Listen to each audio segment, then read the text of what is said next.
Merci à toutes et à tous d'être venus. Si vous m'entendez, on va essayer de pratiquer sans micro. Donc, bienvenue à notre table ronde du syndicat de la presse magazine spécialisée. Le syndicat de la presse magazine spécialisée est l'un des 7 syndicats de la Fédération nationale de la presse spécialisée qui a la particularité de regrouper les éditeurs vendus au numéro au sein de notre fédération. Qui plus est, nous avons aussi, ayant des éditeurs vendus au numéro, nous sommes en charge également de la commission vente et diffusion de la Fédération nationale de la presse spécialisée, dont j'anime la présidence également.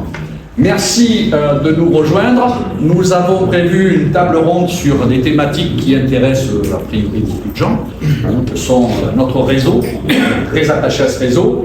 Et je vous propose donc je propose à Marianne, soit tu souhaites présenter nos invités ou... On va faire ça très rapidement. Voilà. Donc alors en vous prévenant les uns et les autres, notamment nos intervenants, que nous remercions de nous avoir rejoints, que nous avons un timing passablement dense, serré. Donc, je vais le faire par ordre alphabétique. Bruno Haussan, vous connaissez tous, qui est directeur général d'Imnis Distribution Service, j'espère que je ne me trompe pas, sinon son biographie de son page de faire, et qui préside, comme vous le savez tous, le syndicat national des dépositaires de presse, et qui connaît la distribution comme ça pour Jean-Michel Detchard, que nous avons, qui est marchand de presse, à la Maison de la Presse, à Asparène, dans les Pyrénées-Atlantiques, un endroit magnifique, et qui préside depuis le printemps dernier Culture Presse. Sarah Jacquier-Pellissier, que nous sommes très heureux d'accueillir, qui a été nommée en mars dernier à la membre du collège de l'ARCEP, qui s'occupe notamment des questions de distribution de la presse. Vous êtes avocate, je crois, de formation. Vous avez été directrice juridique à la DOPI, vous avez travaillé à la Commission européenne et vous avez été conseillère pour les droits de plateforme numérique au ministère de la Culture. Et Marc Lénius, directeur général adjoint chez Boer Media France pour la diffusion et le marketing. Vous présidez la commission du réseau de la distribution de la presse et vous êtes également président de la commission retail du SEPL. Marianne, c'est tout. Donc, je vous propose, voilà comment ça va se dérouler. On va d'abord faire un état des lieux rapide sur des éléments factuels que Marc Lénius, au titre du CRDP, va pouvoir nous donner au titre état du réseau. Bruno Haussan pour les dépositaires. Jean-Michel Detchard, à qui on demandera à ce stade de présenter plus Culture Presse. Et Sarah Jacquier-Pellissier, pour ceux qui ne l'ont pas tout à fait en tête, la mission de régulation de l'ARCEP, et plus particulièrement sur les sujets qui nous intéressent aujourd'hui et qui seront abordés autour de 3 thèmes simples: les dépositaires et leurs problématiques, les marchands et leurs problématiques, et les questions de régulation, autour essentiellement de 3 sujets au cœur de l'actualité à l'heure actuelle, qui est l'assortiment, le plafonnement et la rémunération des diffuseurs de presse. Donc, Marc, floor is yours. Si tu veux... Moi, je vais essayer sans, si vous me dites que 5 minutes maximum. On entend bien. Merci. 5 minutes maximum. La CRDP, à quoi sert-elle? Juste un petit rapide préambule pour dire que ses principales missions sont liées bien sûr au niveau 3, avec la gestion du niveau 3 dans le cadre des implantations, des mutations, des modernisations et tout ce qui s'ensuit sur la nature substantielle d'un point de vente. Et ses représentants, c'est vous, les éditeurs, en fait, au travers des organisations représentatives que sont l'Alliance, la SEPM et la FNPS, dont la SEPMS fait partie, sont représentés au sein de la CRDP, en lien bien sûr avec les dépositaires qui instruisent tous les dossiers et les 2 SADP. Donc ça, c'est le job de la CRDP, et on essaye aussi, de fait, en tout cas avec les acteurs de la filière, de nourrir des réflexions sur le niveau 3, parce que c'est évidemment sa vocation d'être aujourd'hui. Voilà. Pour faire simple sur qui nous sommes. Et vous retrouverez sur l'excellent site de la CRDP le baromètre des ventes mis à jour tous les mois, j'en profite pour vous dire, il est grosso modo mis à jour entre le 15 et le 20 du mois. Merci aux deux SADP qui ont joué le jeu pour nous fournir leurs données de vente consolidées. Donc vous retrouverez des données sur les quotidiens du magazine. Je vais peut-être pas passer toutes les slides, parce que si je n'ai que 5 minutes, il y en a deux qui vont... Sur les faits saillants. Ouais, sur les faits saillants en fait. On est sur la partie business en fait. Évidemment, les quotidiens nationaux, les actus générales vont mieux depuis le début de l'année grâce à un contexte politique, international et autres très nourris, donc tant mieux. Les quotidiens pèsent 22% des ventes en volume, les magazines du coup 78%, les hebdos pèsent 42% et près de la moitié de la presse magazine seule. Donc ça, c'est pour vous donner les grands ensembles. Et quand on va à l'idée famille de presse et ensuite à l'idée marchand de journaux, merci. Donc à l'idée famille de presse, en fait, on voit que les 4 premières familles sont, ça étonne personne, famille d'hebdo. Les ludiques qui constituent aujourd'hui la 5e famille de presse et c'est celle qui affiche la meilleure résistance, on va dire, en dehors de l'effet qu'on espère plus durable qu'un simple effet conjoncturel des titres d'actu qui vont plutôt bien depuis le début de l'année. Ça pourra aller assez rapidement. Et ensuite, ce qu'on peut voir à l'idée sur les 2 slides suivants, je pense que vous aurez de toute façon ce support, hein, mais vous retrouvez tout ça sur le site encore une fois. Vous avez donc les ventes par région pour la presse mag et les ventes par point de vente. Je vais rajouter ici sur la planche précédente, c'est assez intéressant sur la planche. Sur la planche par région. Ouais, voilà, merci. Le poids des régions en ligne d'habitants sur les dernières données INSEE qui sont mises à jour régulièrement avec les recensements partiels, qui sont réalisés sur la métropole.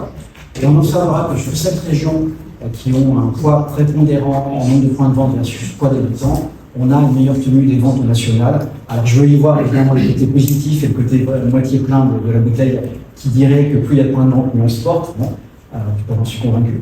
Mais c'est vrai que quand on constate que l'Île-de-France, qui pèse près de 20% des habitants de la métropole, ne concentre que 14% des ventes mag, des points de vente, pardon, il ne pèse aujourd'hui plus que 14% des ventes, on se dit qu'on le sait de toute façon, on voit bien à Paris, il y a un déficit cruel de maillage du réseau de points de vente. J'en pense peut-être des portes ouvertes, mais tout ça c'est bien de le rappeler. Donc vous avez ici en tout cas le poids voilà, des régions. Et sur la planche suivante, donc le poids par typologie de points de vente, qui reprend la nomenclature que vous n'avez peut-être pas dans vos outils de réglage ou ceux de vos prestataires, mais qui est celle de la réglementation concernant les agents de la vente au métro. Donc on a les marchands de presse spécialistes, les non spécialistes, les kiosques relais culturels hyper, super, PVC, PVQ, et on trouvera une meilleure tenue des relais, mais ça n'échappe à personne, au vu effectivement, on le sait, de la reprise de pas mal de relais cette année sur les aéroports, notamment les terminaux internationaux, et la bonne fréquentation des gares. Et à côté de ça, les segments qui souffrent le plus, là il y a quand même un lien direct avec l'attrition du réseau, qu'on verra sur la tranche précédente, suivante, sur un nombre de kilomètres dédiés au type de linéaire et de recul de points de vente. Donc merci à Conflit CG pour nous fournir ces données à la CRDP pour suivre l'état du réseau. On a gardé cette habitude du temps du consensus. Merci encore. Donc on est aujourd'hui, du coup, voilà, depuis 2021, on a repris malheureusement, c'est moins 600 points de vente. Et sur la planche suivante, elle est assez intéressante puisqu'en fait, elle nous permet de voir en fait l'érosion du parc des marchands de journaux, tant d'un point de vue quantité que d'un point de vue qualité. Donc on a 3% de points de vente à date. Donc là, ce qui est intéressant, c'est de constater les actifs versus les actifs, puisqu'évidemment, si vous vous connectez sur un mois d'août, vous allez retrouver tous les points de vente, voilà, d'été, saisonnier, etc. Donc c'est toujours intéressant de constater, de regarder le miroir à période homologue équivalente, pour éviter des effets de bord sur des milliers et quelques points de vente qui vont bien. Donc on a 4% voilà, de recul du linéaire développé et 3% de points de vente en moins. Et quand on switch ensuite, on ventile la typologie par nature de l'MID, aujourd'hui on voit qu'il y a effectivement une érosion structurelle assez, en tout cas préoccupante, de linéaire, et qui tout retouche le premier plan, puisque les titres à centre d'intérêt ont peut-être moins besoin de capillarité comme les quotidiens ou les gros hebdos, mais ils ont besoin évidemment de linéaires dédiés, développés, qu'on retrouve chez les spécialistes, les belles maisons de presse et les spécialistes, et chez les hyper et super. Donc c'est effectivement aujourd'hui, quand on a ce que j'appelle moi l'effet du Le Pen, le recul de points de vente et le recul évidemment du MLD, il concerne tout le monde, toutes les familles de presse. C'est sur un point sur lequel les trois organisations représentatives éditeurs s'accordent et sur lequel on a en tout cas plus de convergence. Et c'est vrai que voilà, qu'il s'agisse de capillarité ou qu'il s'agisse de représentativité des diverses familles de presse, ça touche vraiment tout le monde. Et au plus, vous allez avoir une concentration du nombre de points de vente vers, je ne sais pas quel chiffre demain, au plus vous aurez les quelques points de vente qui ont encore des lumières développées dédiées, hyper saturés de produits. Et avec du coup les serpents qui sont à la queue, avec les problématiques d'assortiment, de plafonnement, qu'on évoquera certainement, et le droit de première présentation, etc., pour faire vivre l'offre, ce qui est bien légitime et naturel. Mais en fait, voilà, il faut vraiment imaginer le nombre de points de vente, capillarité, MLD, les problématiques d'offre-titre, de faire vivre cette offre-titre.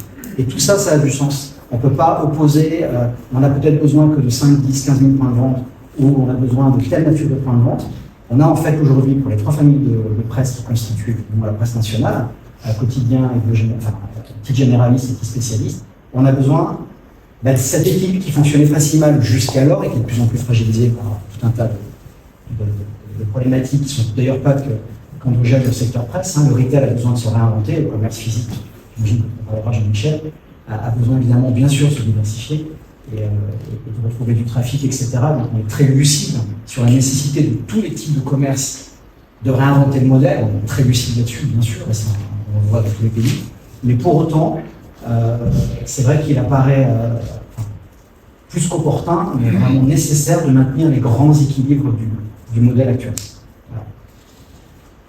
J'ai tenu. Parfait. Juste peut-être un tout petit point de précision, Marc, tu pourrais peut-être nous donner le pourcentage de dossiers de réduction de linéaire traités par rapport à la CPS. Alors je ne connais plus par cœur, mais je crois que j'ai mis c'est 44 ou 44%, il me semble. Voilà, c'est juste pour vous attirer votre attention. Un quart des dossiers qui passent à... La bonne nouvelle, c'est qu'effectivement, la mise à jour des référentiels, des outils et la nécessité effectivement, de mieux connaître son réseau et de le maîtriser, etc., et le concours des dépositaires a permis d'avoir aujourd'hui un référentiel réseau. Je commence à avoir un peu d'années dans le secteur. Un référentiel réseau qui n'a jamais été aussi propre.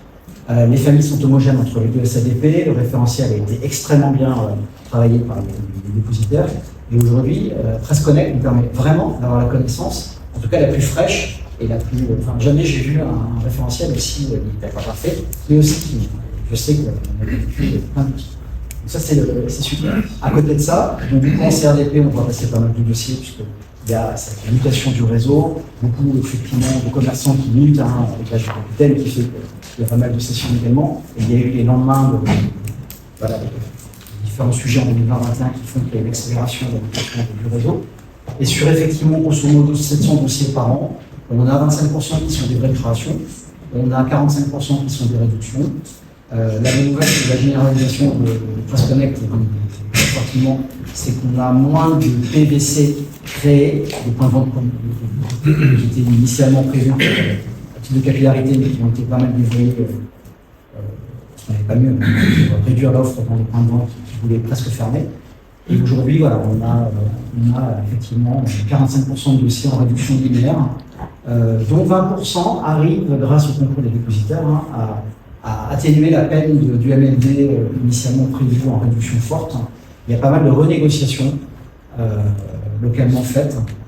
Évidemment, on négocie mieux avec un marchand indépendant, on négocie mieux avec un spécialiste qu'avec un autre spécialiste pour laquelle la presse occupe deux ou trois, le rang 2 ou 3 dans son espace de vente, mais qui est à sa 7e source de revenus. Donc effectivement, on n'a pas la même attente vis-à-vis de voilà, mais effectivement, il y a aujourd'hui pas mal de réductions qui sont étudiées. Après, on est quand même aussi le retail, il y a des enjeux qui dépassent la seule presse. Le tabac sec s'effondre. On aura l'occasion d'y revenir parce que là on dérape. C'est qu'on a. Si on me relance, je suis parti. C'est difficile. Alors, les dépositaires, donc 62 dépositaires qui ont signé la Corse, Monaco et Drôme. Il y a aujourd'hui donc 57 dépositaires privés qui représentent 90% du volume d'affaires. Nous avons 5 dépôts qui appartiennent aux sociétés agréées de distribution, dont Paris. Et cela va tendre vers une réduction dès cette année, puisque on devrait voir un minimum 4 mandats disparaissent d'ici la fin de l'année, puisque vous avez des mandats qui sont tenus, plusieurs mandats tenus par des dépositaires, donc ces mandats vont être fusionnés, type Avignon, qui devrait être par exemple fusionné avec le dépôt de Nîmes. Donc on va avoir effectivement 5 mandats qui devraient disparaître d'ici la fin de l'année. Je vous passe le fait que les dépositaires est un élément essentiel. On va aller directement sur la page suivante. On livre donc un peu moins de 20 000 points de vente, malheureusement aujourd'hui. 20 000 points de vente de presse dite nationale. Je ne parle pas là en tant que presse quotidienne régionale. Nous réalisons plus de 1000 tournées quotidiennement hors VSM et on parcourt effectivement équivalent 130 000 km par jour. Les organisations sont très disparates. Vous m'entendez pas? Oui, j'ai une petite voix. Pardon. Là, c'est bon. Oui. Donc, en fait, je disais, on livre 19 000 points de vente, en fait. Sachant que ne sont pas compris dans ces points de vente, les points de vente spécifiques PQR qui ont été livrés par ailleurs, puisque nous avons aujourd'hui 50%, 34 dépositaires qui travaillent avec la presse quotidienne régionale, que ce soit en termes de prestations, que ce soit en termes d'activité dépositaire, vente au numéro, portage et portage. Nous avons aujourd'hui 7 à 8 dépositaires qui réalisent non seulement la vente au numéro pour la presse quotidienne régionale, mais également le portage. Nos organisations font que nous employons directement 1200 personnes.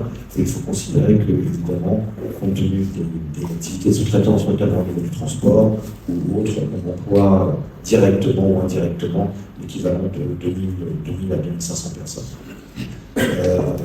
De la même manière, au niveau du sport, nous sommes un peu disparates puisque certains dépôts ont leur propre flotte de véhicules, d'autres sous-traitent la totalité de leurs véhicules et d'autres ont un mixte, sachant que aujourd'hui, se posent des questions effectivement sur les autres ZFE et sur le verdissement de la flotte. C'est des sujets que l'on travaille actuellement, puisque certains dépositaires utilisent déjà des véhicules électriques sur une partie de leur zone. Je pense notamment à La Rochelle qui a obligation d'utiliser des véhicules électriques sur le centre de La Rochelle, voire des triporteurs sur le cœur du centre-ville. Plateforme logistique. Nous avons 25 dépôts qui ont des plateformes logistiques. Alors, les plateformes logistiques, c'est simplement des plateformes qui permettent à un relais, c'est-à-dire qu'on envoie le dépositaire de son dépôt principal, on envoie un poids lourd qui va ensuite répartir en fait, le colis sur des terminales. C'est tout simplement pour faire des économies de carburant, de kilomètres et de véhicules. Donc, nous avons encore aujourd'hui effectivement 25 dépôts qui utilisent une ou plusieurs plateformes logistiques. Et pour l'instant, c'est pas censé disparaître sauf exception. On a aussi ces plateformes logistiques compte tenu de la problématique des quotidiens. Il faut nécessairement avoir ces plateformes pour être plus proche en termes d'horaire vis-à-vis des points de vente. Enfin, dernière chose, compte tenu de la situation économique et compte tenu des chiffres d'affaires, et sur ce que disait Marc, effectivement, l'attrition du réseau, certains dépositaires, et on pousse à le faire, se diversifient. Ça va de la gestion des colis en passant par la livraison des pharmacies. Donc là aussi, il y a des organisations un peu différentes. Soit les dépositaires intègrent cette diversification logistique ou de transport dans leur tournée, ou inversement, le font de manière totalement dédiée, comme tout transporteur et comme toute plateforme logistique. Ça, c'est la répartition actuelle des dépositaires, donc en bleu marine, les dépôts qui sont effectivement adhérents à la SAIB. Voilà, je crois que je suis dans les temps, voire même j'ai avancé, et je parlerai ensuite du rôle de dépositaire en seconde partie.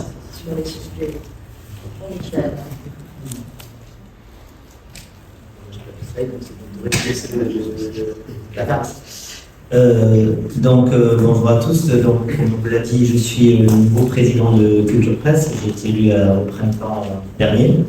Je suis marchand de presse, j'ai une maison de la presse à Asparane au Pays Basque. Je représente les 20 000 points de vente en France également aussi, avec environ 9 000 spécialistes, on va dire, dans la presse. Nous travaillons, Culture Presse a été, alors c'était l'UNDP à l'époque, ça a été créé en 1970 pour les marchands et par les marchands et pour défendre l'intérêt des marchands de presse. Le bureau national est situé, basé à Paris avec 15 collaborateurs, puisqu'également nous sommes éditeurs du magazine Union Presse et la tribune du réseau Presse.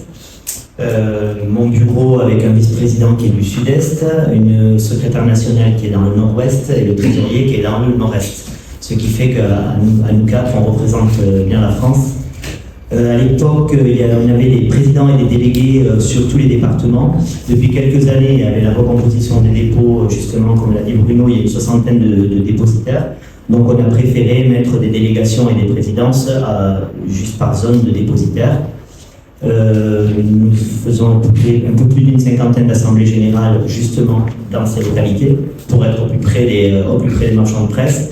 Et également, nous, le Bureau national, des conférences régionales tous les ans, et on y est en plein, puisque je participe dans les 4 régions, rencontrer les élus, les délégués, voilà, pour les remontées de terrain concernant les demandes et les relais. C'est ouvert aux éditeurs, vos opérations. Nos conférences régionales. Ouais. De temps en temps, est-ce que vous... Alors, on peut avoir des partenaires qui viennent sur nos conférences régionales, effectivement. Donc, à bon entendeur, si un éditeur voulait participer à la conférence régionale, et pourquoi pas.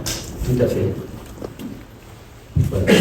Très bien, parfait. On revient. Sarah Jacques-Lissier, à vous. Je vais me permettre de prendre le micro et d'autant plus que je n'ai pas de slide.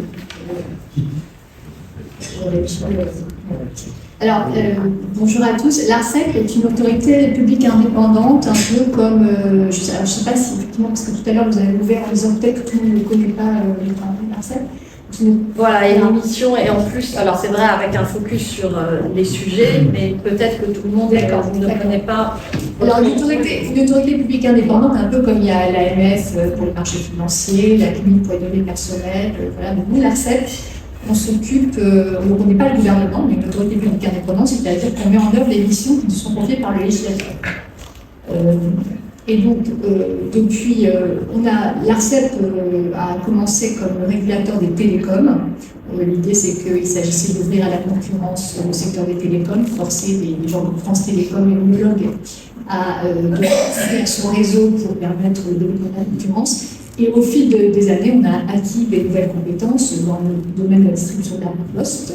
Bien, en ce moment, on est en train d'acquérir des compétences en matière de cloud. Le cloud, c'est pas assez tout le monde réuni aujourd'hui au niveau-là. Et la distribution de la presse, très important en 2019, avec la modernisation de la loi Bichet dans le but de moderniser la distribution de la presse en deux numéros. Donc l'ARCEP est devenu un régulateur qui a succédé à l'organisation bicéphale que vous avez dû connaître avant, qui est le Conseil supérieur des messageries de presse et l'autorité de régulation de distribution de la presse. Vous le savez également, dès lors que deux entreprises décident de grouper ensemble la distribution de leurs titres, elles doivent recourir à un processus dit de distribution groupée. C'est là qu'intervient l'ARCEP. Dans son action, dans ses missions, l'ARCEP veille notamment à la continuité territoriale et temporelle de la distribution groupée de la presse, aussi de la loi, à la neutralité et l'efficacité économique de cette distribution groupée.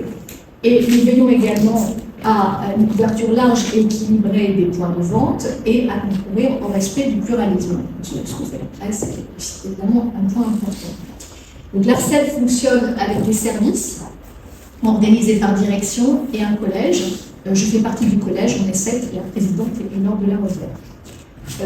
Votre interlocuteur à l'ARCEP, c'est l'unité métier, qui est l'unité de distribution de la presse. Elle est pilotée par Jean-François Breton et le directeur s'appelle Olivier Delcroix. Voilà. Donc ça, c'est pour la partie un peu photo de l'ARCEP. Alors, aujourd'hui, vous avez souhaité polariser les débats sur les niveaux 2 et 3.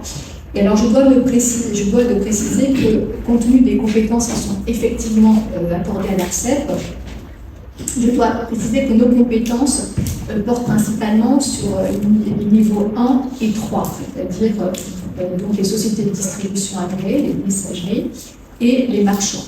Alors concrètement, s'agissant des distributeurs qui sont vos contractants, à vous les éditeurs, l'ARCEP agrée les distributeurs, donc elle donne un agrément, après avoir eu à se prononcer sur le cahier des charges. En fait, on s'est prononcé sur un cahier des charges qui fixe les obligations de ces distributeurs, et après avoir vérifié la conformité et la mise de moyens en accord avec ce cahier des charges, on a donné un agrément. Également, l'ARCEP, dans l'avis de ces distributeurs, rend des avis sur les conditions techniques, tarifaires et contractuelles qui sont proposées par les distributeurs aux éditeurs. Donc, on rend un avis pour s'assurer que les conditions sont conformes aux principes posés par la loi. Et dans quelques semaines, nous allons renforcer encore notre dispositif de contrôle, puisque nous allons recevoir les premiers éléments de ce qu'on appelle la comptabilité réglementaire. C'est-à-dire qu'en consultation avec les acteurs, nous avons défini un certain nombre de règles pour nous fournir une comptabilité qui nous permet justement de veiller au caractère transparent, efficace et non discriminateur des offres proposées aux éditeurs. Donc ça, c'était pour le niveau 1. S'agissant des marchands, rapidement, parce que je sais qu'on va y revenir, la loi comporte 2 leviers essentiels sous le contrôle de l'ARCEP pour renforcer l'attractivité du métier des marchands. D'abord, la loi laisse une plus grande souplesse aux marchands pour composer leur offre et ainsi limiter les invendus. C'est tout le sujet assortiment et plafonnement dont on va parler. Ensuite, la loi confie à l'ARCEP le soin de fixer les conditions de rémunération des marchands. Vous savez, ces conditions de rémunération n'ont pas bougé pendant très très longtemps. Elles ont été touchées la dernière fois en 2014 et dans un contexte aujourd'hui que l'on connaît où cette rémunération est constituée d'une commission sur les ventes et ces ventes sont en baisse structurelle depuis des années. Donc ça, c'est le contexte. Donc à cet égard, l'année dernière, nous avons pris une décision en urgence consistant à baisser de 6% les seuils de chiffre d'affaires exigés pour donner droit aux commissions. Et nous avons lancé une consultation, dont on va parler également, pour revoir de manière plus pérenne quelles doivent être les conditions de cette rémunération avec un objectif de contribuer à la solidité du réseau. Pour finir, et comme je disais, donc les dépositaires, nous n'avons pas de compétences directes dessus. Ça relève du choix du législateur en 2019 de désadministrer ce niveau 2 et d'introduire plus de fluidité. Des régulations ne veut pas dire des intérêts ou des amours, loin de là. Les dépositaires nous paraissent être un maillon essentiel de la chaîne. Et d'ailleurs, ils sont associés à ce qu'on appelle le COCODIP, c'est-à-dire le comité de concertation de distribution de la presse, qui est en fait un organe qu'on a mis en place à l'ARCEP, dans lequel on reçoit les représentants de toutes les différentes filières, et on discute, alors on se réunit 1 ou 2 fois par an, et on fait des points d'avancement sur les différents dossiers. Et ça sera dit plusieurs fois aujourd'hui, un COCODIP se tiendra prochainement, le 16, voilà, où beaucoup de choses seront discutées et je ne peux pas en amont anticiper beaucoup de choses, mais voilà. Je pense que ça fait 5 minutes. C'est parfait. C'est parfait. On va désormais aborder les thématiques de notre table ronde et donc en commençant par le niveau 2 qui, comme vous l'avez rappelé, est le seul acteur qui a été ignoré par la loi. Je crois que, sauf à être contredite ici, j'ai compris que les parties prenantes regrettent assez largement cette décision. D'ailleurs, le trou dans la raquette pose des problèmes très pratiques, et notamment par exemple sur le drop. Voilà. Donc après, puisque l'ARCEP ne peut pas se saisir et réglementer ou réguler des questions qui ne sont pas explicitement dans la loi et prévues dans ses compétences. Donc voilà, c'est le fait que les dépositaires allaient être repensés complètement, la réalité est totalement différente. Donc je voudrais qu'on aborde plus particulièrement la situation financière des dépositaires, parce que vous aviez, au début de l'année, au printemps, pris ouvertement la parole pour alerter sur la dégradation de la situation financière des dépositaires.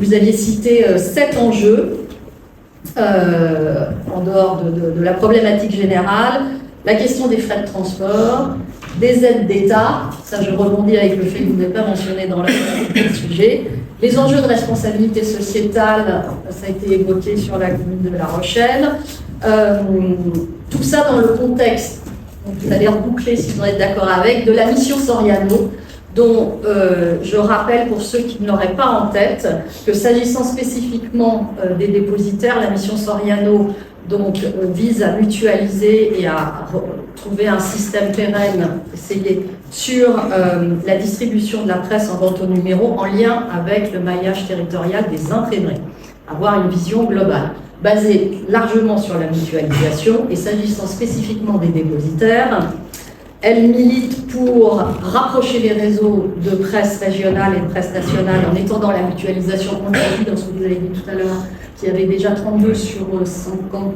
Sur 63 mandats. Voilà, enfin donc qui est déjà une réalité. Mais on sait qu'un certain nombre d'éditeurs de PQR sont assez réfractaires à cette vision.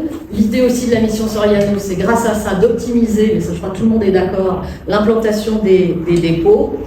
Et comme ça frustrera, qui dit fusion dit financement, la mission Soriano, elle milite en faveur d'une fonction sur le fonds stratégique de développement de la presse qui va réjouir les éditeurs, puisque ce fonds, je vous rappelle, est déjà fonctionné de 9 millions d'euros pour une des SADP. Voilà. Vous avez tout dit. Non, mais maintenant, je vous demande de réagir là-dessus. Je vais réagir. Peut-être une anecdote. Effectivement, nous ne sommes pas reconnus par la loi. Cela étant, les dépôts n'ont jamais été reconnus par la loi, autant le préciser, puisqu'historiquement, les dépôts n'existaient pas. Seules existaient des maisons de la presse qui avaient des sous-dépôts. C'était l'histoire, et on n'a jamais été reconnus par la loi. Les seuls qui nous ont connus, c'est effectivement les éditeurs et le CSMP à l'époque. Effectivement, on a été pas vexé, mais très touché et très amer que l'ARCEP ne nous connaisse pas, que la loi ne nous connaisse pas, effectivement, pas l'ARCEP. Cela étant, à la première réunion à laquelle j'ai assisté à l'ARCEP, vous avez dit, en parlant des dépositaires, le truc dans le machin logistique. Les choses ont bien changé, mais ça m'est resté, hein, je l'imagine dans... Je ne demanderai pas de qui est la... Non, c'est pas la peine. C'est pas la peine parce que je m'entends bien avec lui aujourd'hui. Mais cela étant, les choses ont bien changé. Effectivement, nous ne sommes toujours pas dans la loi, pour autant, on discute beaucoup avec l'ARCEP, on discute effectivement avec le pouvoir public, on discute évidemment avec la SADP et les éditeurs. On se satisfait de cela pour l'instant. La situation économique des dépôts, elle est comme la situation économique des points de vente, elle n'est pas bonne. On a effectivement des mois avec et des mois sans.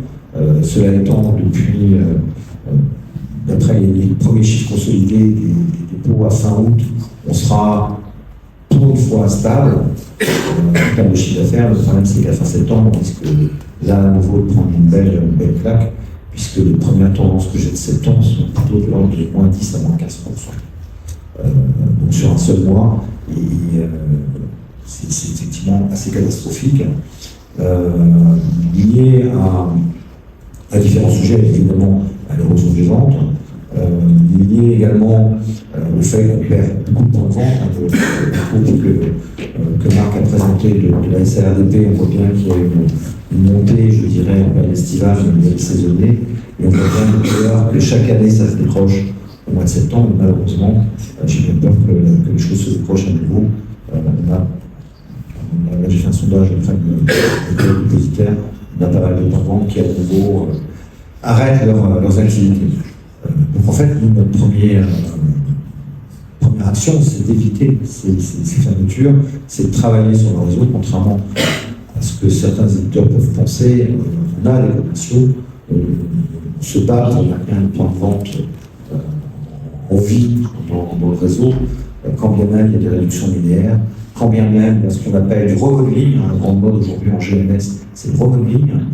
Quand une GMS dit je vais remodeler, CHLE, ça veut dire réduction linéaire, et pas dans un mois, c'est dans une journée. Donc on a effectivement cette problématique sur laquelle on travaille au quotidien. Une autre problématique, et Marc le parlait, on en parlera un peu plus tard, c'est effectivement les volumes que l'on peut servir au réseau aujourd'hui et un assortiment qui a le mérite d'exister, mais qui mérite là aussi d'être travaillé de manière un peu différente, avec des outils peut-être un peu différents. Donc voilà, pour finir, les dépositaires se portent pas très bien. Alors, encore une fois, les situations sont bien évidemment disparates. On a des dépositaires qui sont vraiment très mal et d'autres dépositaires qui ont déjà passé le cap d'autres activités, qui font de la diversification, qui essayent effectivement de trouver des solutions un peu plus favorables. Pour autant, on travaille, Philippe Charlier et moi-même, on travaille avec les dépôts pour essayer de les aider en termes de, non pas de gestion, on n'a pas assez initié dans la gestion des dépôts, mais en tout cas de leur donner des orientations, des aides pour optimiser leurs affaires et faire en sorte effectivement qu'ils ne passent au rouge, voire plus en termes de chiffres. Voilà pour la situation des dépôts. Pour est-ce qu'elle était ensuite là La réaction sur la mission serait. Comment est-ce que vous voyez l'évolution? Pour s'en sortir, il faut faire quoi? Alors, pour s'en sortir, il faut faire quoi? Alors, et je vais peut-être aller plus loin que la mission sur la nôtre, je me permets cela. En fait, ça fait quelques années déjà que nous sommes 62. Il y a bien effectivement une inflation du marché, il y a des baisses réelles des points de vente. Et le schéma directeur dans lequel nous sommes date, et quand je dis date de très très longtemps, je pense qu'il date de quelque chose comme ça. Et on n'a rien fait en termes de schéma directeur depuis. Le schéma directeur, c'est revoir en fait la configuration du niveau 2 sur le territoire français. Globalement, donc, objectivement, je pense qu'il y a une nécessité absolue, pour en avoir parlé avec Eric Maton qui vient d'arriver, mais aussi avec Sandro précédemment et avec José Ferrara. Je pense qu'il y a vraiment une nécessité absolue de revoir, mais de manière très fine, les secteurs de dépôt et effectivement d'avoir à la cible une carte de dépôt pouvant desservir une publication. Pour moi, on doit faire un schéma directeur publication à la cible avec une quarantaine de dépôts. Ça me semble pertinent, mais encore une fois, il ne faut pas rester véhiculé, il faut vraiment dessiner ces cartes de manière très concrète. Je vois encore des dépôts qui servent un village et un autre dépôt qui traverse le même village pour aller livrer un déploiement. C'est une hérésie. Là, on peut faire vraiment des Sur ce schéma publication, il y a une nécessité absolue, évidemment, d'y adjoindre un schéma quotidien, et en tout cas on partirait un schéma directeur publication qui permettrait d'avoir ensuite des dépôts ou des dépôts secondaires quotidiens, et sur ce deuxième schéma, on y adjoindrait un troisième schéma, qui est le schéma de dépositaire PQR aujourd'hui, puisqu'on n'a pas cette connaissance des dépôts PQR. Je pense véritablement que là aussi il y a des synergies. On doit pouvoir, et là je rejoins la mission de Saint-Benoît, on doit pouvoir faire en sorte qu'un seul véhicule, quel qu'il soit, puisse livrer les points de vente chaque jour que Dieu fait. Or, aujourd'hui, on a un minimum de véhicules, parfois 3, voire 4 points de vente qui livrent les points de vente tous les jours. C'est une aberration économique, sans parler du RSE, du verdissement de la fête, etc., voire même des investissements. On est en train de voir en tant que dépositaire quels sont les investissements pour avoir des flottes totalement vertes, des flottes électriques dont je parlais tout à l'heure, la mise en place de panneaux solaires pour pouvoir alimenter ces fameuses bornes qui alimenteraient également ces véhicules. Pour ce faire, il faut éviter en fait d'avoir une disparité des flottes et avoir une seule flotte qui puisse livrer effectivement les points de vente tous les jours.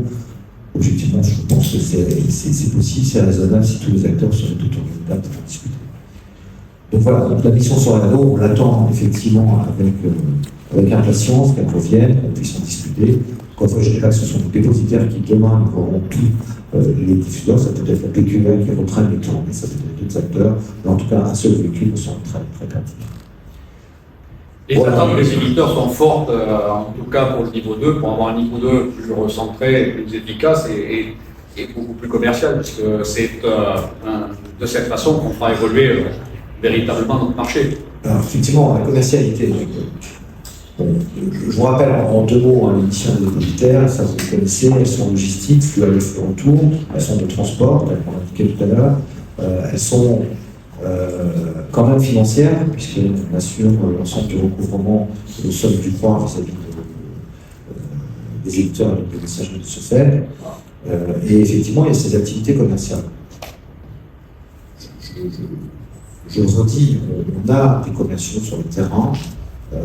Nos commerciaux, vraiment, très sincèrement, ces 2-3 dernières années, notre job principal, ça a été de maintenir le réseau. Je peux vous assurer que chaque fois qu'on reçoit une lettre recommandée, un point de vente qui nous dit, comme mon contrat le stipule, j'ai 1 mois pour arrêter et dans 1 mois j'arrête. Notre priorité, c'est vraiment de trouver des points de vente de substitution, et que de substitution. On ne trouvera jamais des points de vente à 10, 15, 20 mètres de linéaire. Et moi, j'ai une maison de la presse qui s'est arrêtée à nouveau en fin d'année. Elle fait 25 mètres de linéaire presse, elle fait 300 000 € de chiffre d'affaires.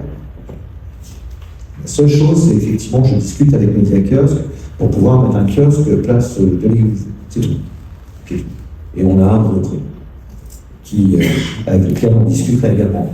Mais il faut prendre conscience qu'aujourd'hui, le rôle principal des commerciaux, c'est ça, c'est vraiment essayer de maintenir le réseau, de recruter, et après je ferai un appel, et également, c'est l'assortiment. Aujourd'hui, ou en tout cas, la gestion des quantités. On a des collaborateurs qui s'occupent de la gestion des quantités au quotidien, mais il y a nécessité absolue d'accompagner certains points de vente, en tout cas, sur l'assortiment.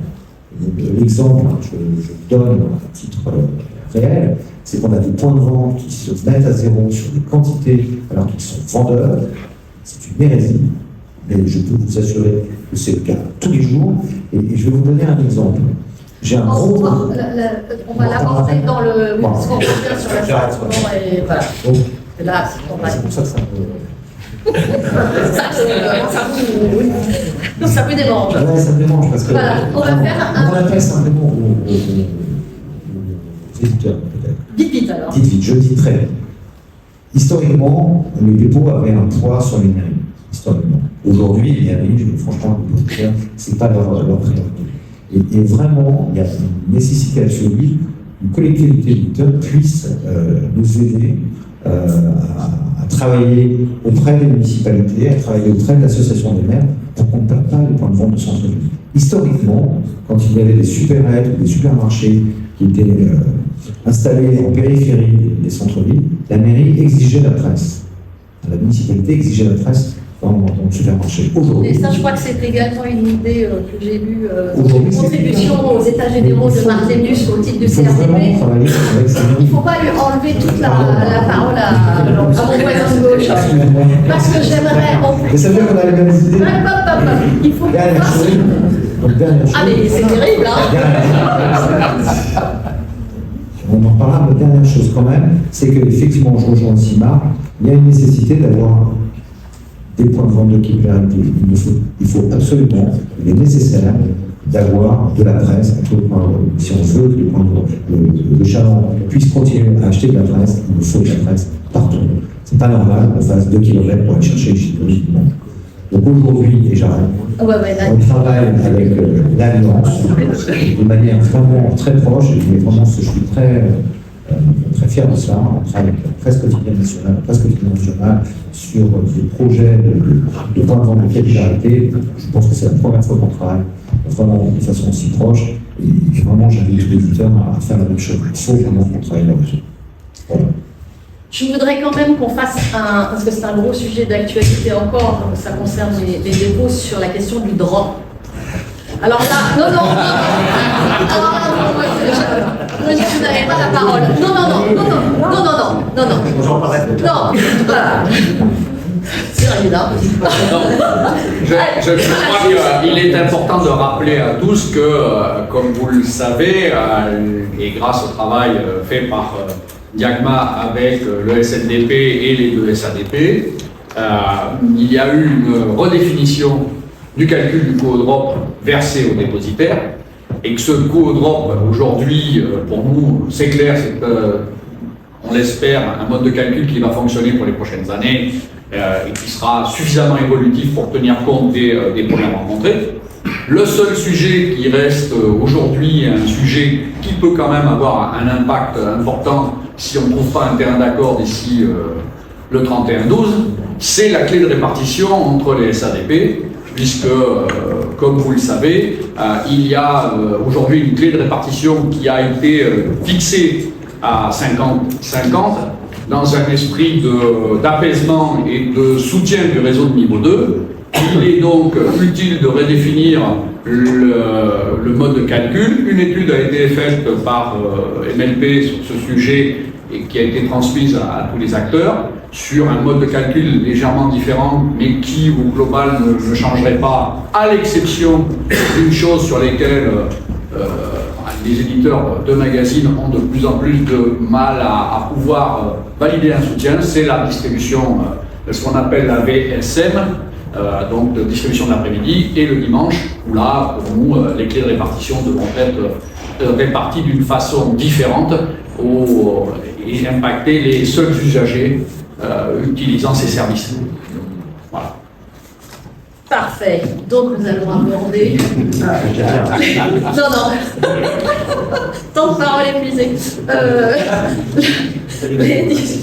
Les diffuseurs et les problématiques, justement, votre perception au-delà des chiffres que Marc Lénius l'état des lieux qu'il a brossé, votre ressenti, sans aborder encore assortiment, etc. Ce serait le point suivant. Et comment vous voyez là aussi les évolutions possibles, juste que pour ceux qui ne l'auraient pas en tête, je rebondis sur un document que le CRDP avait communiqué dans le cadre des États généraux de l'information sur, vous aviez fait une contribution, et vous aviez notamment, vous êtes prononcé pour proposer la création d'un centre de coordination centrale du réseau et émis un certain nombre de propositions sur la nécessité de repenser tout ça. Voilà. Alors, beaucoup de choses ont été dites, effectivement, notamment sur le réseau et l'attrition du réseau qui était de 3%, comme l'a dit Marc Lénius. Effectivement, comme le redit Bruno, on n'est pas dans une tendance fragile, on va dire, du marché de presse. Le seul point un petit peu positif, c'est que quand on regarde quand même les spécialistes de presse, l'attrition du réseau est moindre, elle est plutôt à 1,5% pour les spécialistes. Ce qui prouve bien que quand même, quand il y a un investissement dans le métier, un environnement favorable, une offre large, les magasins semblent quand même résister davantage. Donc ça c'est le bon point, mais jusqu'à quand ça, on ne sait pas. Après, il faut savoir que notre métier, c'est assez particulier parce qu'on vit à la fois beaucoup de commissions, c'est un métier qui est commissionné, donc comme on en a parlé avec les commissions de presse, mais également souvent dans la diversification, on a les commissions de tabac, il y a 56% des magasins de presse quand même qui ont le tabac. Il y a les commissions librairies, pour ceux qui sont également libraires, il y a les commissions de jeux, et la Française des Jeux occupe 90% du réseau. Donc c'est compliqué à la fois de voir la part de la presse dans ces métiers-là. Alors effectivement, selon l'activité, si c'est une presse librairie, la presse représente beaucoup plus, 40% par exemple de chiffres, alors que si c'est une presse tabac-jeu, la presse peut représenter des fois que 10% de l'activité malheureusement, puisqu'évidemment les commissions de tabac, les commissions de jeu et les ventes de produits annexes peuvent être au-delà. Le problème qu'on rencontre de plus en plus, c'est qu'effectivement, on a une activité qui est à la fois chronophage, mais qui demande une forte exposition dans nos magasins. Et malheureusement, c'est cette différence entre ce besoin d'exposition et cet apport en marge qui fait qu'on manque d'attractivité dans le métier. Et que à l'époque, quand la presse allait bien, ou quand même les autres activités, parce qu'il ne faut pas, en ce moment, le tabac va pas bien non plus. Mais maintenant qu'on nous demande de nous diversifier, effectivement, on nous demande de diversifier, mais on a les mètres carrés de nos magasins qui ne peuvent pas s'agrandir. Et malheureusement, voilà, pour la diversification, il faut chercher de la place. Et beaucoup de nouveaux entrants, ou même d'anciens, regardent beaucoup à la marge. Et effectivement, quand on parle de la marge, c'est ce que je vous dis, l'attractivité de la presse, elle se perd, d'où ces thèses de linéaire. Parce qu'on parle des fermetures. Alors effectivement, quand on parle de fermeture, c'est pas toujours fermeture du magasin entier, c'est la fermeture de l'activité presse. Mais même pour les magasins de presse et même chez les spécialistes, on sent cette baisse de linéaire qui peut être dangereuse parce que pour moi, et je le dis souvent aux autres marchands, c'est qu'à un moment donné, on en perd la spécialité. C'est-à-dire que plus on diminue le linéaire et moins on devient spécialiste de la presse. Alors certes, on a de la presse, mais on n'est plus un spécialiste de la presse. Et malheureusement, c'est ça qui est dramatique parce que c'est lorsqu'on a une belle exposition, lorsqu'il y a des titres, lorsqu'il y a des linéaires, que quand même on vend. J'ai encore quand même pas mal de collègues qui sont dans des tendances positives, on va dire, dans la presse, en tout cas en activité. Donc, mais c'est des belles presses, voilà. Après, il faut nous donner aussi, et on en est conscient, il faut aussi de l'attractivité. Nous, nos magasins doivent se moderniser, il faut qu'on soit attractif au vu des clients, pour faire rentrer les clients dans nos magasins également. Donc, c'est d'une part et d'autre, quoi. Il y a l'attractivité numéraire, mais il y a l'attractivité aussi de notre côté pour les clients. Tu parles de quoi? On a des attentes fortes. Non, mais on va peut-être avoir des il y a réactions côté... Les attentes du côté des éditeurs sont effectivement fortes, et qui plus est que lorsqu'on a des titres de presse à centre d'intérêt, on a besoin de linéaires significatifs nous permettant d'exposer nos magazines. Mais il y a aussi un autre challenge qui est celui de renouveler notre lectorat, parce qu'il faut donner le goût, l'envie de lire. Bien souvent, les magazines de passion permettent, une passion n'a pas d'âge, et donc permettent à plein de gens de s'intéresser au support papier. Mais il y a aussi un rôle de conseil, que l'on attend aussi des points de vente qui sont une dynamique commerciale, puisque la presse est quand même un produit comme un autre. Alors j'ai tendance à dire justement, parce que bon, ça fait quand même 27 ans que je suis dans le métier, donc j'ai vu passer, et je reprends l'affaire de mon père, donc ça fait 40 ans, donc j'ai connu la presse elle-même à l'époque, et j'ai tendance à dire que la presse à l'époque, elle s'achetait, et maintenant elle se vend. C'est-à-dire qu'à un moment donné, notre métier a changé. On s'est beaucoup appelé diffuseur de presse. Moi, vous m'entendrez plus le dire, je suis toujours marchand de presse, parce que j'ai quand même l'impression d'avoir un rôle de conseil, justement, de prescripteur. Et la presse, maintenant, elle se vend. Donc, pour se vendre, bien évidemment, il faut des magasins modernes, il faut des linéaires éclairés, il faut qu'elles soient mises en avant. D'où l'importance également de l'assortiment et d'avoir le bon titre au bon endroit et pas d'avoir n'importe quoi, n'importe où, parce que ça ne sert à rien. Trop de titres tuent les titres également aussi. Mais et c'est vrai que l'attente, alors j'ai connu aussi, vis-à-vis, si on parle des rapports avec les éditeurs c'est important, effectivement à l'époque les éditeurs avaient des commerciaux sur le terrain, les messageries avaient des commerciaux sur le terrain, moi je voyais passer souvent des commerciaux, et c'est vrai qu'on en voit de moins en moins. Et le seul lien qui nous lie en tout cas avec beaucoup, c'est quand même encore le dépositaire et la force commerciale du dépositaire. C'est pour ça que nos deux organisations également se sont rapprochées, qu'on discute beaucoup ensemble, parce que effectivement, même s'il n'y a pas toujours autant de commerciaux chez tous les dépositaires, mais en tout cas le dernier lien du marchand de presse, c'est le dépositaire. Et effectivement, je le vois, c'est chez moi peut-être, et peut-être pas partout, mais il existe des réimplantations de magasins qui sont faites par les dépositaires, et ça c'est important parce qu'on remet les titres en valeur, les titres en avant, et et puis il y a la formation qui va devenir très importante, et qu'on le rend déjà obligatoire et tous les 3 ans, parce que c'est pas parce qu'on est marchand de presse qu'on a fait du commerce, qu'on connaît les règles de merchandising, et il y a beaucoup de choses qui peuvent être... Et à l'époque, effectivement, quand les éditeurs passaient, quand les commerciaux passaient, ça se voyait, voilà. On a encore beaucoup de commerciaux chez les ludiques. Et c'est vrai que quand on voit que les ludiques sont en progression, des fois je me dis, ben, c'est peut-être pas pour rien. Parce qu'effectivement, les commerciaux de ludiques viennent dans nos magasins, ils nous rangent les rayons, ils ont des nouveaux présentoirs avec du milieu, enfin, c'est toujours bien fait. Et je pense que ça joue. Et je le dis encore une fois, la presse, quand elle est bien exposée, elle se vend. C'est pas pour rien que quand il y a, alors nous, on est friands de ça évidemment, des lancements de nouveaux magazines, ça c'est très important pour le marchand de presse, de voir des éditeurs qui croient dans les magazines, des nouvelles formules également, comme il va y avoir la nouvelle formule de Notre Temps qui sort lundi. Et là, avec de la PLV, avec de l'affichage, avec des stop rayons, enfin, tout ça, ça fait vivre le magasin. Et c'est ça qui est important, cette mise en valeur, parce que les premiers plans dans les magasins que prennent les éditeurs, tout ça c'est important parce que pour nous, ça montre aussi encore que les gens croient au papier, puis ça fait de l'animation. Et c'est vrai que pendant plusieurs années, on a vu disparaître tous ces commerciaux qui passaient, et finalement, on est dans une situation, comme je dis, chronophage, on reçoit de la presse, on la range, on ne sait même plus où on allait, et c'est vrai que les nouveaux, surtout les nouveaux, sont perdus. Et voilà, donc j'espère que ça pourra changer, mais voilà, il y a de quoi faire. Mais après, voilà, la partie commerciale, c'est... Comme on l'a évoqué, de toute façon, on est à votre disposition pour essayer de faire bouger les choses, et qui plus est sur nos familles de presse en particulier, parce qu'il y a une fidélisation au point de vente importante, un prix de vente élevé, on a cette capacité d'apporter un certain trafic au point de vente. Ce serait bien peut-être que Marc Lénius, vous développiez un peu autour de la contribution que vous aviez apportée aux États généraux d'information c'est quoi la proposition de centre de coordination centrale En fait, du réseau? ça reprenait un peu tout ce qu'on vient de dire, hein, puisque Jean-Michel et Bruno ont aussi évoqué fort justement. Tous les équilibres, bien sûr, sont liés. Toutes les marges de manœuvre qu'on peut dégager pour plusieurs activités au auprès du marchand, notamment sur la partie rémunération. Si on veut donner une ambition, je parle un peu.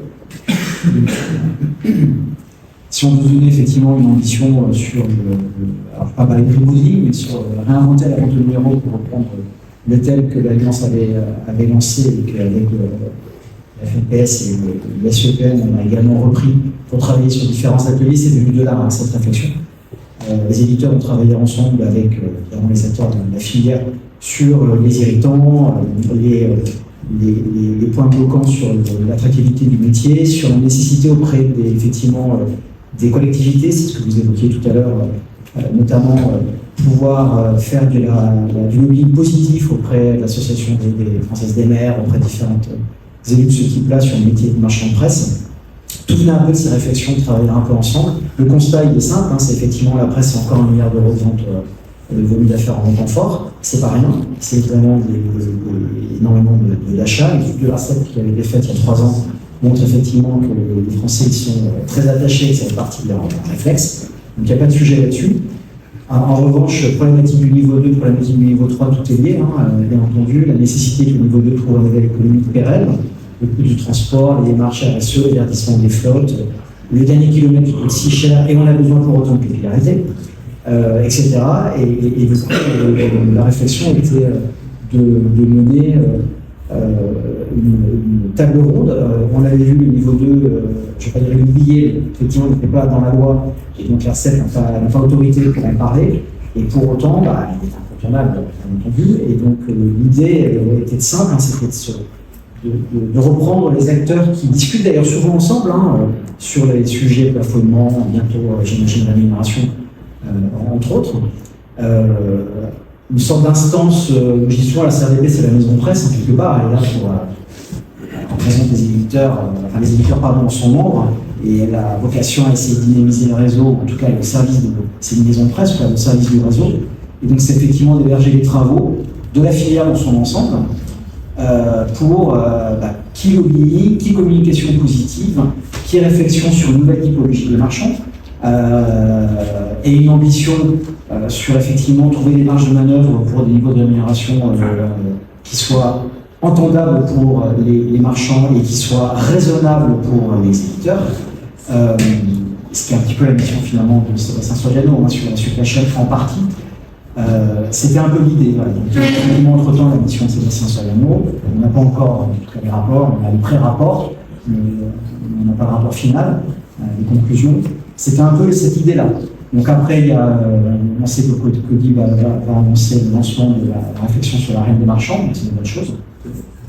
Et j'espère qu'on aura l'ambition collective, parce que c'est quelquefois ce qui pêche aussi, il faut bien le dire dans le business, dans notre filière, l'ambition collective d'arriver à un accord acceptable pour toutes les parties, mais qui embarque l'ensemble des acteurs, quoi. Il ne faut pas l'oublier, on a ce qu'on disait tout à l'heure, on a besoin de capillarité, de profondeur, on a besoin d'un réseau en nombre, en qualité, je le disais, avec la formation, avec des engagements, avec des droits et devoirs, et il faut que ça fonctionne, quoi. Dans un calendrier assez court, mais il faut qu'on ait de l'ambition. Et c'est vrai que moi, ce que je regrette, vous en parliez hier à la CRDP, c'est que souvent, on a une prise en compte cruelle de l'état du réseau, et on a tous un peu certains éléments en se disant si on faisait ça, c'est façon beaucoup mieux. Mais c'est vrai aussi que dans les conseils, on n'en parle pas beaucoup du réseau. On n'en parle pas beaucoup. On en parle à un certain niveau et ça s'arrête là. Donc j'espère qu'il faut avoir cette ambition parce que franchement, la vente au numéro, ça fait partie de l'équilibre économique, de rentabilité des éditeurs. C'est crucial, quoi. Donc c'est le moment ou jamais. Moi j'ai toujours envie de voir le côté positif des choses, la bouteille est moitié pleine. Donc il faut une ambition large. Parfait. Donc on va juste rajouter, c'est important parce que vous l'avez dit et tu en parlais, c'était par rapport aux municipalités, par rapport à la ruralité, parce que ça nous touche beaucoup et tout. Nous allons également cette année participer au Salon des maires.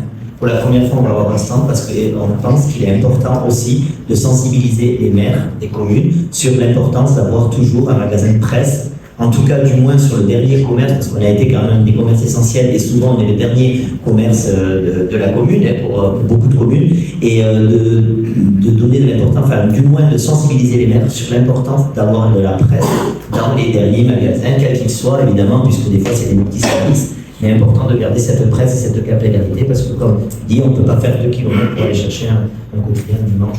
Voilà. Donc, je voulais rajouter ça. Plus la participation également, et ça c'est nouveau aussi, au Losange Expo, qui est le salon des buralistes, puisqu'il a le mérite d'exister tous les ans et que nous, à l'époque, on avait un salon de la presse tous les 2 ans, Expo Presse, mais qui n'existe plus depuis 2019. Plutôt que de ne plus exister, on a préféré être présent au salon des buralistes parce que justement ces baisses de linéaire, c'est souvent chez les buralistes que ça se passe, qui ont tendance à privilégier peut-être les papotages et le CBD plutôt que de la presse. Et donc on a trouvé important que la presse soit représentée au salon des buralistes, puisque quand même 56% des marchands de presse ont le tabac et vice-versa. Donc je remercie tous qui vont y participer, et la filière sera présente. C'est un début, mais c'est important. Et au sein de la fédération, nous avons des magazines qui s'adressent en particulier aux élus locaux. On va relayer les messages. Voilà. Donc on va aborder maintenant un triple sujet important qui soit l'assortiment, le plafonnement et les travaux en cours sur la rémunération. Donc on va vous faire d'abord, Jean-Marie, un petit point d'étape. Alors on va essayer de vous donner quelques chiffres, mais pas trop. Voilà. C'est les chiffres que vous aurez, qu'on vous transmettra sans aucun problème. Au jour d'aujourd'hui, au 16 septembre, on a 1617 diffuseurs qui ont activé l'assortiment sur un nombre total de diffuseurs actifs de 19 087. Ça, ce sont les chiffres que nous ont fournis les MLP. Chose importante sur ce pourcentage, si vous voulez, à 67% sont sous délégation.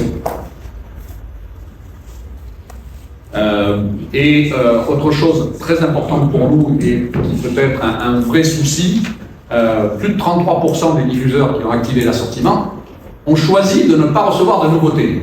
Et comme vous le savez, on est dans une politique de l'offre, c'est aussi un vrai souci pour nous. Donc ça, c'est la première partie qui est celle qu'on vous a indiquée. Encore deux, trois petits chiffres pour pouvoir vous donner une vision. Les fournis rejetés en exemplaires représentent 2%. Et les ventes perdues en exemplaires sont aux alentours de 0,7%.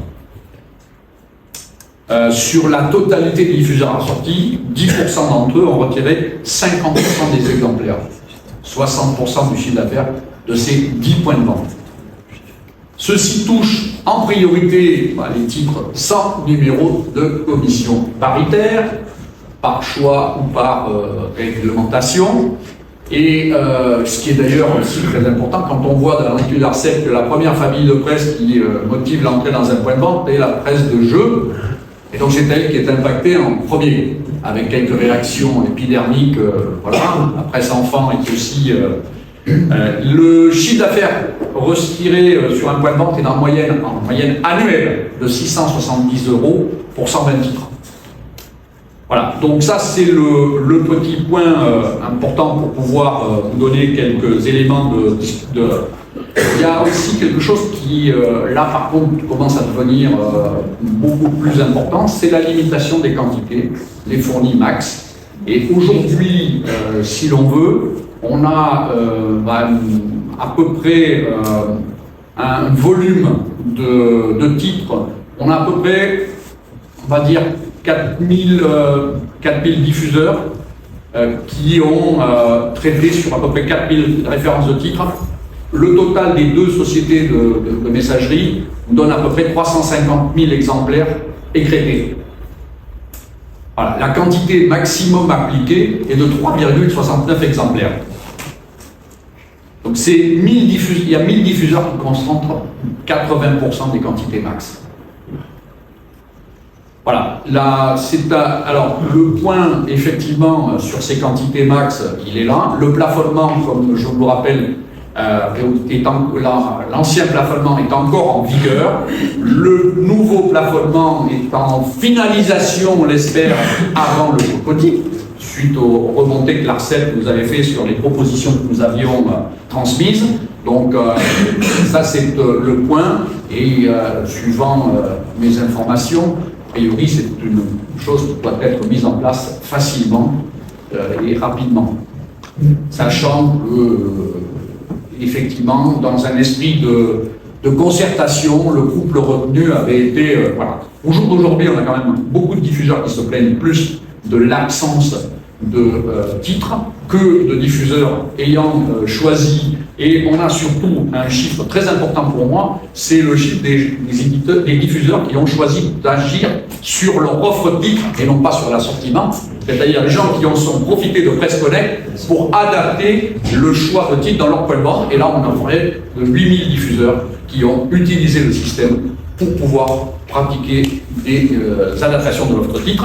Un autre petit point intéressant, suivant les chiffres fournis par MLP, la demande, le montant total des réassorts est en augmentation de 20% sur la période de janvier à août 2024 comparé de janvier à août 2023. Donc ça veut dire quand même là aussi, les systèmes de réassorts fonctionnent maintenant plutôt globalement et c'est plutôt une bonne nouvelle pour nous. Après tant d'années à avoir répété nos envies de réassort, n'est-ce pas Marc ? Je crois que voilà. Donc là aussi, j'ai essayé de solliciter nos charmantes SADP pour nous donner les installations de titres, parce que là aussi, normalement, l'assortiment doit se traduire par une régulation à la baisse, mais aussi une installation de titres. Aujourd'hui, on a eu à peu près 11 000 demandes. Alors, ce qui effectivement reprend quelque part les attentes de notre réseau 3, c'est qu'un tiers de ces demandes ne sont pas satisfaites. Donc, un tiers des demandes effectuées par le réseau n'ont pas de suite concrète, c'est-à-dire que le diffuseur ne reçoit pas le magazine qu'il a demandé. Voilà. Donc, c'est un sujet, effectivement, qui sera... Voilà pour la vision, j'ai essayé d'être le plus... on sent le plus oui. Bon. Avant d'aborder la question de rémunération sur le sujet de l'assortiment et du plafonnement, je crois qu'un certain nombre d'acteurs, dont les deux à ma gauche, ont adressé un courrier, je crois, à l'ARCEP pour dire que vous faisiez face à un certain nombre de problèmes de complexité, d'inadaptation, voilà. Donc, Madame Jacqueline Pélissier, comment est-ce que vous voyez ce sujet? Et il y a aussi, alors côté éditeur, je crois, la question qui est posée, alors peut-être de votre part aussi, que ce système de l'assortiment et du plafonnement a été pensé il y a une dizaine d'années, mis en œuvre maintenant, à un moment où le marché a totalement évolué et n'est peut-être pas tout à fait adapté et pensé pour le marché tel qu'il est aujourd'hui. C'est clair qu'un constat de l'offre qui a été fait aux environs de 2014 pour une loi qui est passée en 2019, qui a été appliquée en 2023 et dont la première année d'exercice vient de se terminer puisqu'on a les déploiements sont terminés en octobre 2023, donc on a maintenant véritablement une année. Est-ce que c'est aujourd'hui adapté? Je ne le pense plus, mais à voir par rapport à ce que nous aurons. Donc, changer la loi, c'est ça. On a un organe qui s'appelle la CAP aussi, qui doit nous permettre de retoucher les mesures. Oui, alors sur ces sujets d'assortiment, plafonnement, comme je le disais tout à l'heure, la logique quand même, alors peut-être que j'ai un peu dépassé, mais je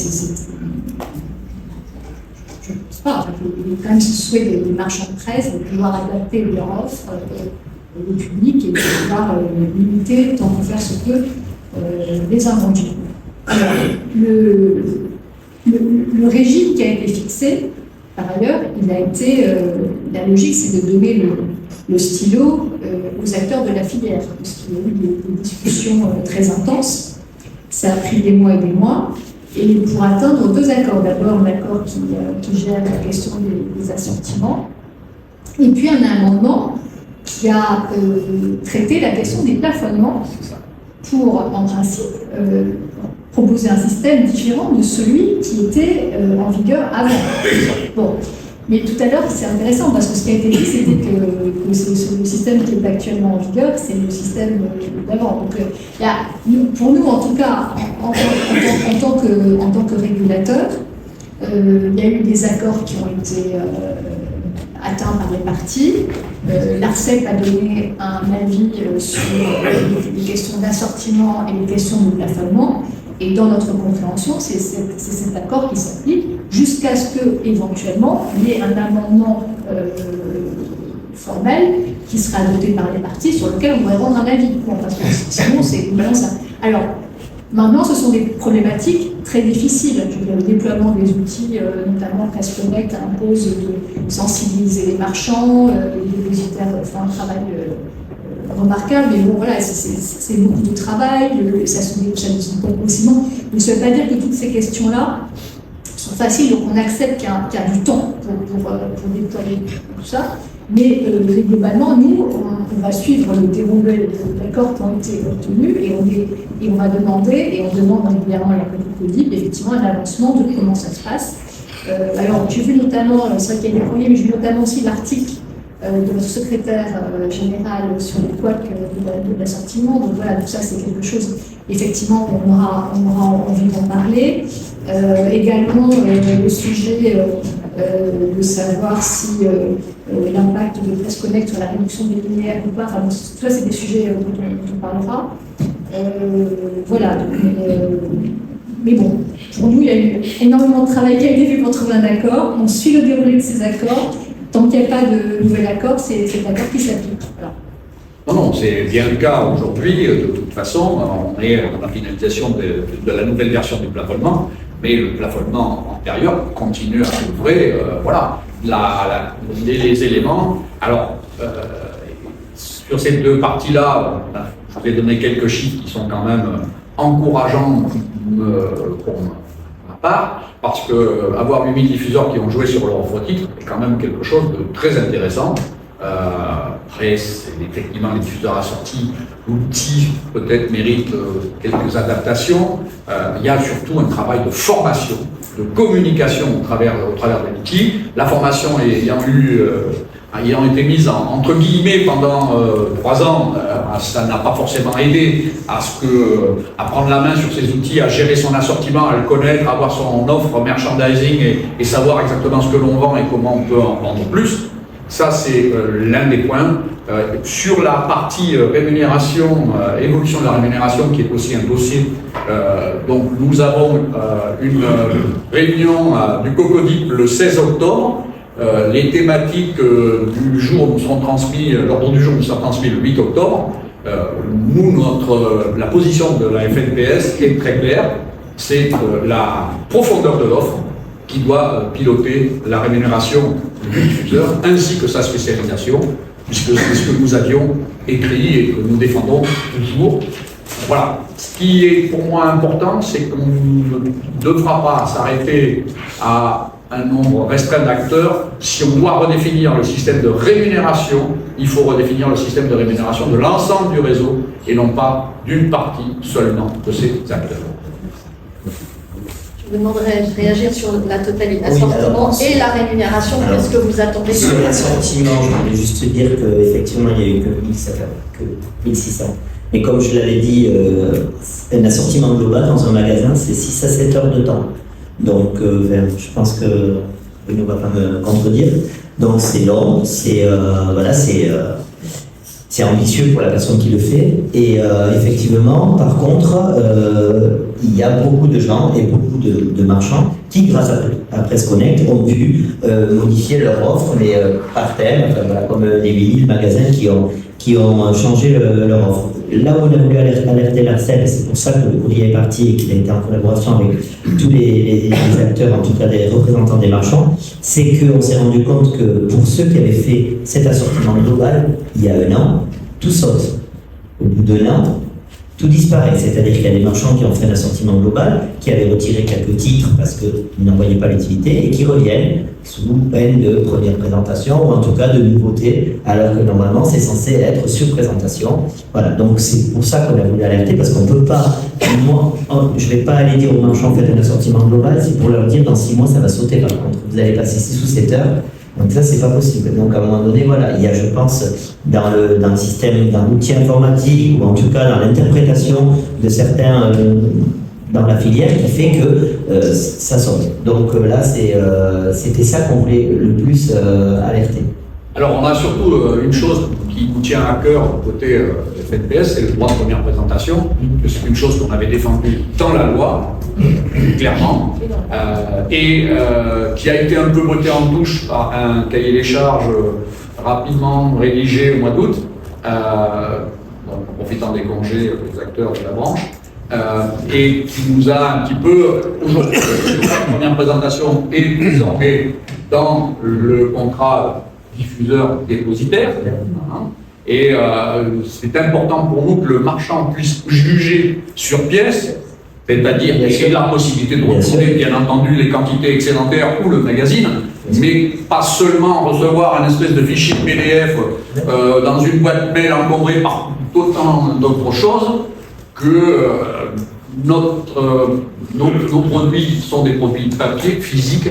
Il faut pouvoir les prendre en main pour pouvoir juger s'il y a une clientèle ou pas. Je suis tout à fait d'accord avec le droit de présentation, et c'est vrai que, alors là, de ce côté-là, tellement un titre qui sort, enfin, normalement on se doit de le faire quand on est spécialiste. Là où on est alerté également, c'est faire attention au numéro 1. Parce que si on fait que des numéros 1, à un moment donné, ça épuise le réseau. Et c'est ce qui s'est passé aussi, c'est le droit de présentation de quoi? D'un nouveau titre, d'un même titre qui se remet en main.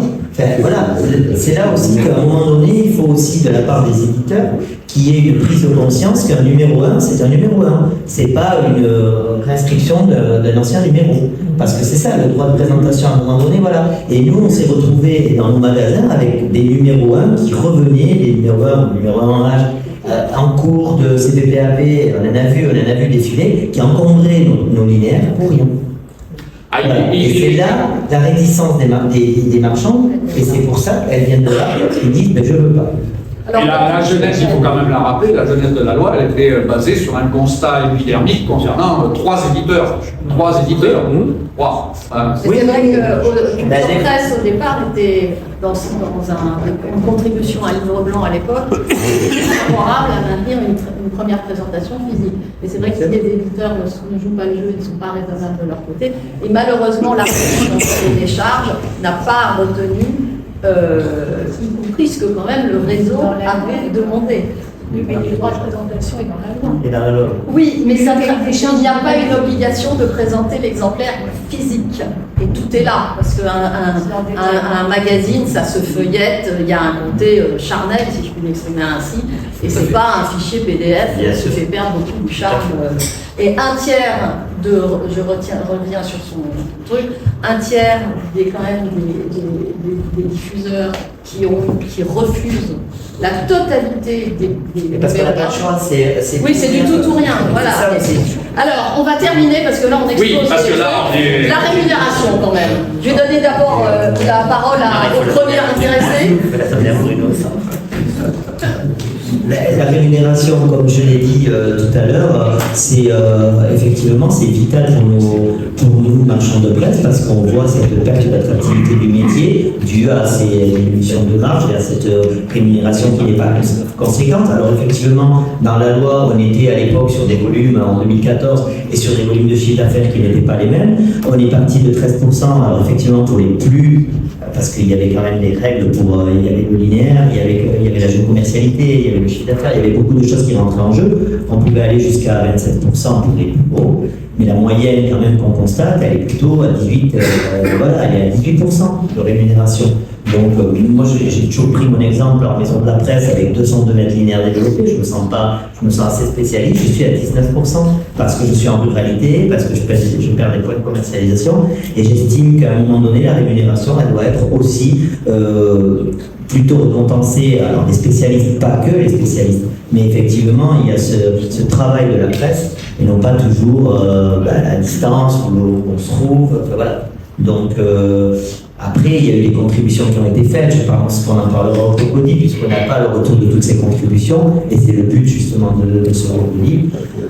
C'est à partir du moment où on aura un peu l'étalage de ces contributions qu'on pourra commencer à discuter. Voilà, on sait très bien qu'il faudra discuter, et comme le disait Marc, c'est dans l'intérêt de tout le monde, que ce ne soit pas déconseillé pour tout le monde également, et Culture Presse est conscient également que la filière n'est pas que les marchands de presse, elle est les derniers maillons de la chaîne. Il faut aussi réguler et avancer sur tous les problèmes de filière avant de pouvoir aussi régler les problèmes de marchands, on en est conscient.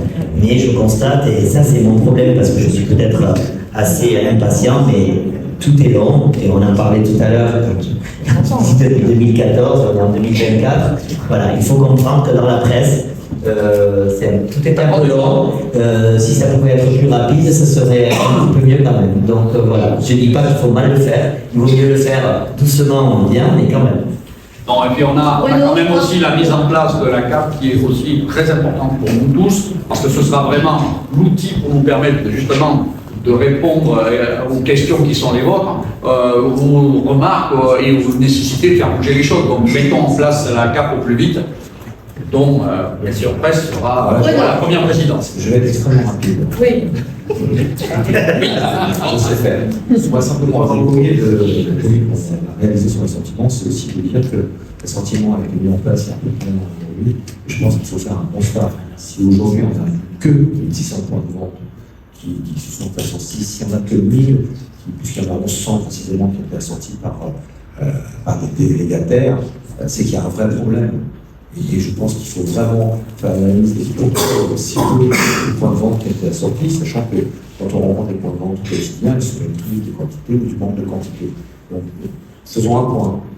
Mais d'autre part, on discutait avec Jean-Marc en aparté, le droit de présentation, ce n'est pas les nouveautés. Les nouveautés qui sont une chose, c'est une aberration d'ailleurs. Un point de vente aujourd'hui peut refuser les nouveautés, alors qu'il ne sait pas du tout ce que c'est, mais c'est simplement cliquer sur un bouton en disant je ne veux pas de nouveauté.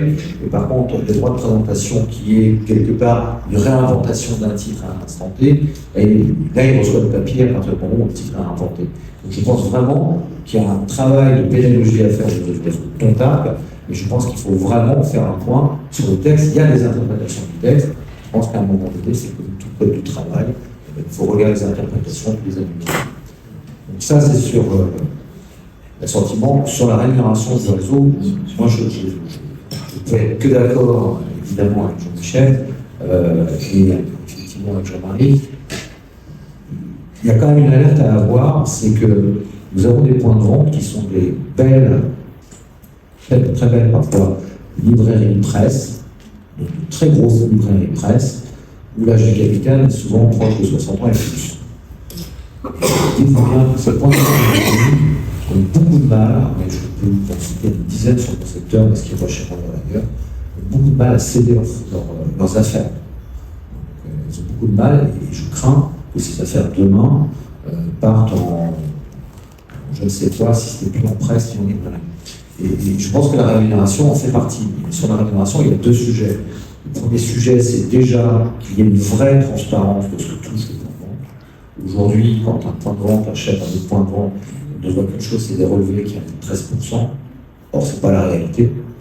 Il y a des chèques, etc., qui sont faits. Et je pense qu'il faut vraiment clarifier la vraie rémunération du point de vente, de manière à ce que le point de vente puisse dire à un moment donné, je touche bien 18, et voilà la preuve que je touche 18.